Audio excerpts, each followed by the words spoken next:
I'm Freema Gottlieb. Welcome to the weekly Torah reading, Parshat Vayigash. When champions wrestle, what has it got to do with us? Asked Joseph's brothers, according to a midrash. It is right for a king to contend with a king.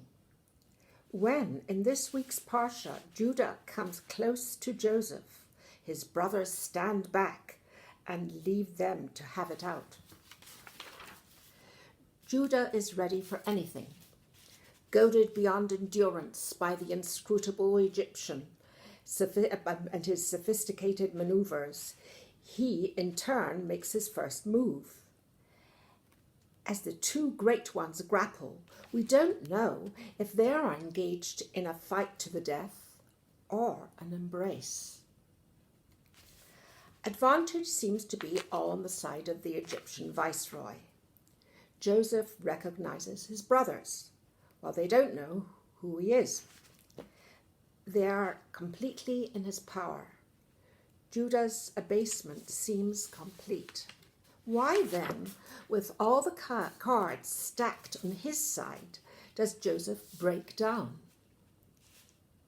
From Judah's broken appeal, Joseph gets a complete picture of his brother's version of the story.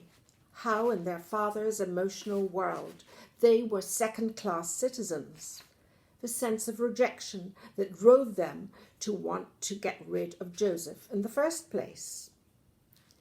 Added to this, Judah's realistic admission of their father's grief, both for his beloved Rachel and for Joseph, may have triggered the latter's breakdown. To Jacob, Rachel was the only real wife. Her sons, Joseph and Benjamin, were the only ones who mattered. To hear this from the lips of one being excluded was some kind of consolation to one who had been thrown out long before. Even before Joseph was born, according to the Zohar, from the time that Leah was substituted for her sister in Jacob's marriage bed, the mission Jacob envisioned for any son of Rachel's and his right to the kingship was transposed to the shadowy realm of Kabbalistic symbolism, poetry, and exile. Though Joseph became second only to the Pharaoh, in a sense he was still a slave, subservient to a foreign tyrant's whim. According to an old Yemenite midrash, the greatest collective crime around which Yom Kippur centers is not that of the golden calf, a crime merely against God, but the callous and premeditated atrocity the brothers perpetrated against Joseph. In Jewish law, kidnapping, like murder, is a capital offense.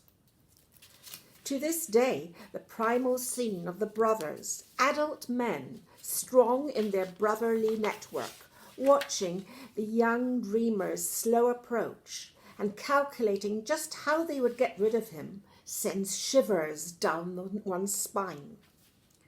So does Judah's antiseptic suggestion that they not shed his blood, but rather profit from his sale and degradation. We are horror-struck by this violation of one of their own, and the blend of passion and calculation involved. As his names for his children spell out, Joseph ostensibly managed to transcend his circumstances and become successful in a foreign land, Ephraim. He was able to numb himself into seeming forgetfulness of the trauma he had experienced in his family, Manasseh. But, in fact, his true emotional memory stopped just there. Everything turns on alternative versions of the family story. Each sibling, however superficially mature, has his own version of family beginnings. Yet who can remember what really happened 22 years before? Nevertheless, the brothers, like most of us, recall those primal events far better than their present circumstances.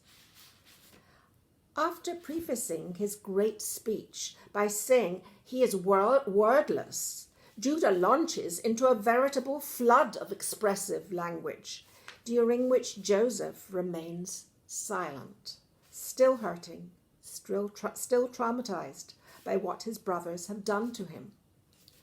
The last time he set eyes on Judah, he was entirely at Judah's mercy. And though now the tables are reversed and he has total power, he does not feel it. What he might have been looking for in the encounter was some show of remorse or plain brotherly feeling. The most he gets was Judah's readiness to give his life for Benjamin, Rachel's surviving son, because of the pain Benjamin's loss would cause their father, and Judah's consequent disgrace. Over their father's anguish, the brothers come together. Behind all these reasons, I believe, Joseph breaks down because he is overwhelmed by Judah's capacity to express emotion about something he cares for, while for him, that kind of intimacy is closed off, precisely because of what his brothers have done to him and his role in the family. Emotionally, he is still in the pit. With the words, "Come close, I pray thee," with which Vayigash begins, Joseph shows himself capable of transcending his own suffering and reaching out to his brothers for the emotional validation that he needs. Despite all his efforts, it is doubtful he ever got it. Shabbat Shalom.